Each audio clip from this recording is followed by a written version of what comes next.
Vous écoutez Alger Chaîne 3, le journal.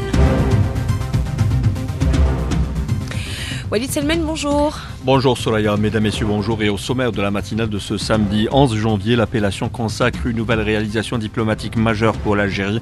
Les principes directeurs de l'Algérie, un ensemble de principes entérinés par le Conseil de sécurité des Nations Unies après adoption par son comité contre le terrorisme. Envoyé spécial du président de la République, le secrétaire d'État auprès du ministre des Affaires étrangères chargé de la communauté nationale à l'étranger reçu à N'Djamena par le président tchadien Sofiane Chahib est porteur d'un message du président de la République à son homologue Idriss Déby Itno. Projet de création d'une raffinerie, d'un complexe pétrochimique dans la ville nigérienne de Dosso. Un projet en débat à l'occasion de la visite de travail qu'effectue une délégation de Sonatrach. Les propos tenus par le président français à l'égard des pays africains et qui témoignent toujours de cette France otage de son paternalisme néocolonialiste ne cessent de susciter indignation et condamnation. Nous évoquerons également Yen Nayel, le nouvel an amazir, fêté aux quatre coins du pays. Nous ferons le point notamment à Timimoun, la ville qui accueille les festivités officielles cette année. Il y aura du sport avec la Ligue des champions africains de football, Moud Alger, qui conforte sa seconde place du groupe A après sa victoire hier soir face au TP Mazembe 1-0. Coup d'envoi hier des 16e de finale de la Coupe d'Algérie avec cette grosse surprise, l'élimination de la JS Kabylie par l'USM Al-Harrach 1-0 des 16e de finale qui se poursuivent. Il y aura également le déroulement de l'Assemblée générale extraordinaire de la Fédération algérienne de football. Mesdames, Messieurs, bonjour. Sofiane Chahib N'Djamena, en sa qualité d'envoyé spécial du président de la République Abdelmadjid Tebboune, le secrétaire d'État auprès du ministre des Affaires étrangères chargé de la communauté nationale à l'étranger, a été reçu en audience par le président tchadien Idriss Déby Itno, auquel il a remis une lettre du chef de l'État. Lors de cette rencontre, le secrétaire d'État a transmis les salutations du président de la République à son homologue tchadien, ainsi que sa volonté d'œuvrer de concert au renforcement des relations de coopération entre les deux pays. Sofiane Chahib au sortir de l'audience accordée par le président tchadien. Ce sont des relations anciennes qui sont empreintes de fraternité, de solidarité et de coopération. Et je pense que ma présence ici même aujourd'hui, au lendemain d'événements qu'a connu la capitale tchadienne, témoigne de l'attachement de l'Algérie à cette relation. Cette audience a permis d'avoir un échange riche et fructueux sur les voies et moyens de renforcer les relations de coopération entre nos deux pays dans différents domaines d'intérêt commun. Et de son côté, le président tchadien a exprimé sa volonté de poursuivre le travail pour la consolidation des relations de fraternité, de coopération et de solidarité entre les deux pays. Et à propos de diplomatie, nous vous disions en titre, ils porteront désormais le nom des principes directeurs de l'Algérie. L'appellation consacre une nouvelle réalisation diplomatique majeure pour l'Algérie. Il s'agit d'un ensemble de principes entérinés par le Conseil de sécurité des Nations Unies après adoption par son comité contre le terrorisme.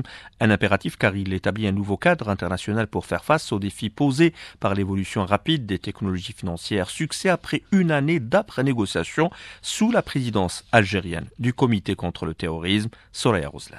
Ce processus a mis en lumière la capacité de l'Algérie à mobiliser et fédérer les acteurs internationaux autour de principes fondamentaux, tout en veillant à préserver un équilibre entre les avancées technologiques et les impératifs sécuritaires. Fruit d'un processus de négociation intense d'une année entière sous la présidence algérienne du comité contre le terrorisme, cette réalisation diplomatique majeure qui vient s'ajouter aux précédentes réalisations durant le mandat de l'Algérie au Conseil de sécurité établit un nouveau cadre international pour faire face aux défis posés par l'évolution rapide des technologies financières.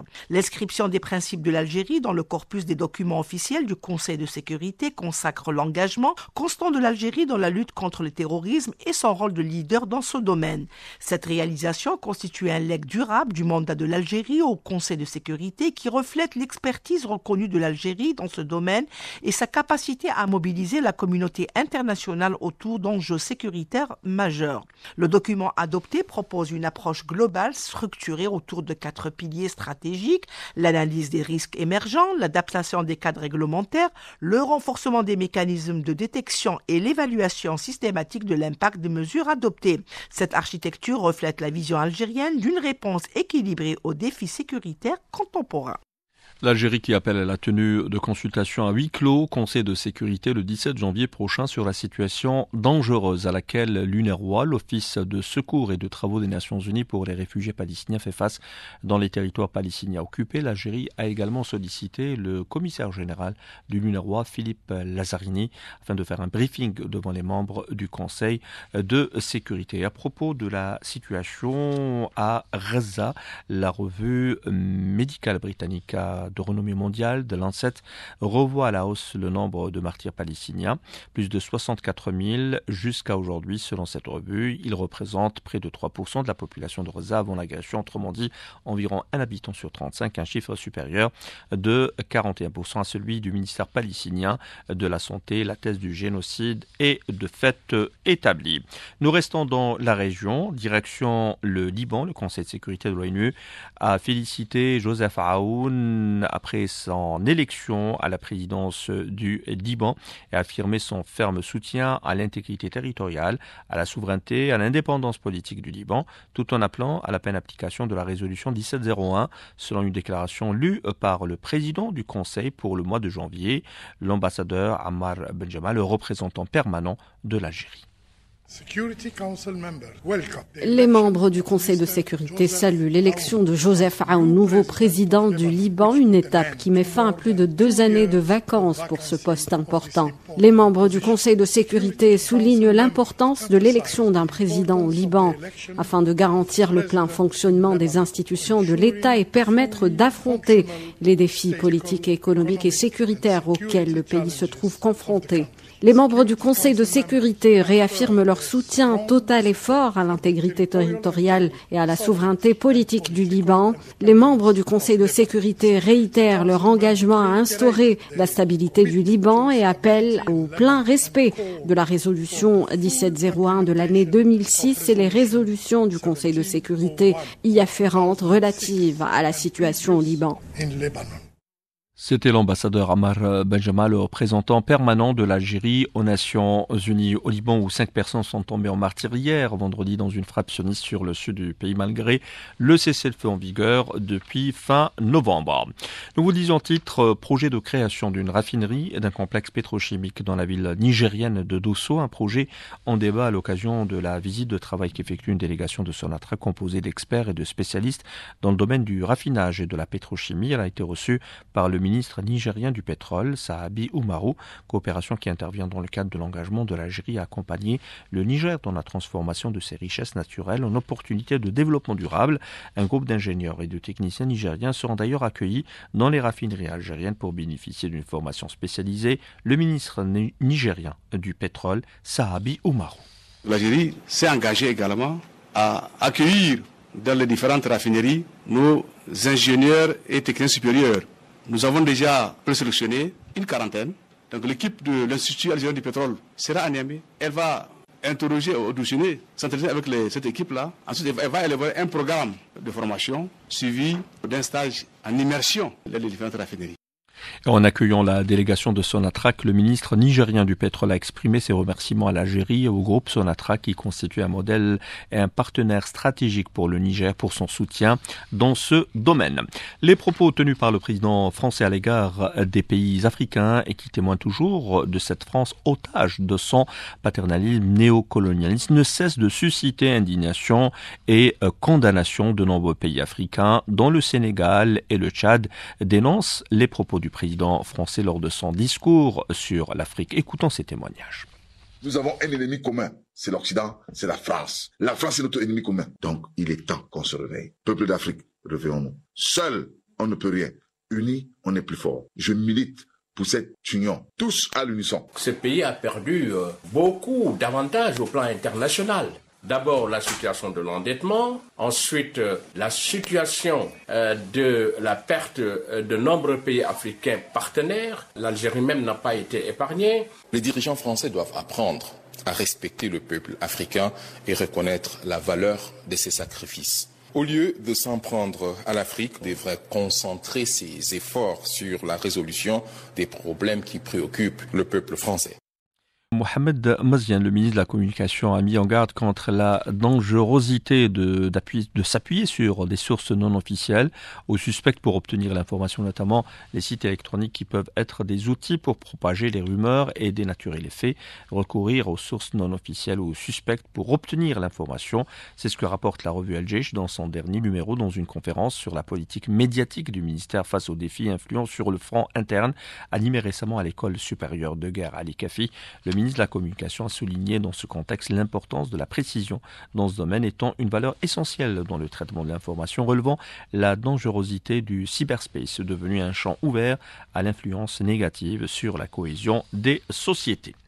Rappelons que l'entreprise nationale de transport maritime de voyageurs annonce dans un communiqué un changement dans la programmation de 2 traversées durant la semaine prochaine, ce en raison des mauvaises conditions météorologiques prévues durant cette période. La traversée Alger-Marseille, prévue initialement pour demain 12 janvier, a été reportée au 14 janvier à midi à bord du Tassili 2. La traversée Marseille-Oran, qui était programmée initialement le 14 janvier, a également été reportée au 15 janvier à 16h et qui doit être assuré toujours par le Tassili 2. Ambiance festive à Timimoun, qui abrite les festivités officielles de Yen Nayar, le nouvel an Amazir de 1975. Yen Nayar marqué par une ambiance particulière. Défilé, préparation de repas, activités artistiques. L'Oasis Rouge accueille du monde à l'occasion venu de différentes régions du pays. Selim Brahimi est notre envoyé spécial à Timimoun.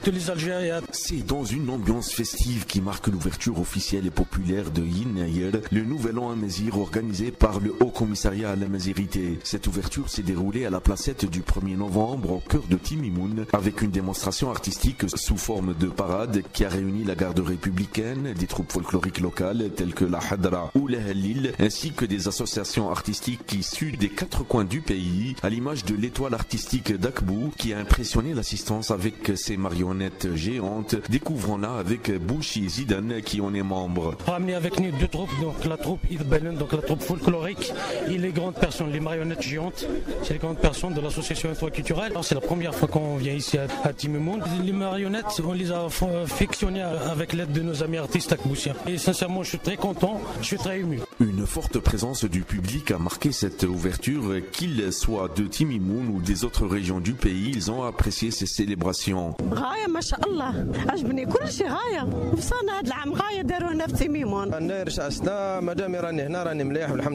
suis venu d'Alger, ça se passe très bien, le défilé se passe très bien, ça fait chaud au cœur, c'est notre culture. En plus de la parade artistique, cette première journée de la célébration de Yen Nayar à Timimoun a été marquée par l'ouverture du marché de Yen Nayar et de prestations artistiques autour de l'Ahlil et du Gourara. De Timimoun, Selim Brahimi, Al Jaish 3.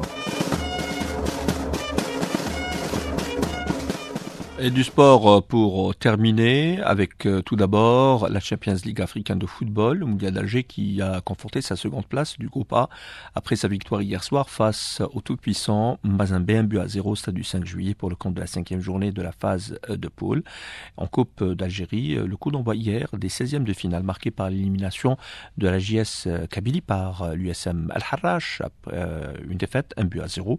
Les rencontres des 16e de finale qui se poursuivent d'ailleurs aujourd'hui, si on contre programme avec à l'affiche ce derby de l'Ouest, Espérance de Mostaganem, JSM Tiaret. Rappelons enfin le déroulement aujourd'hui de l'Assemblée Générale Extraordinaire de la Fédération Algérienne de Football.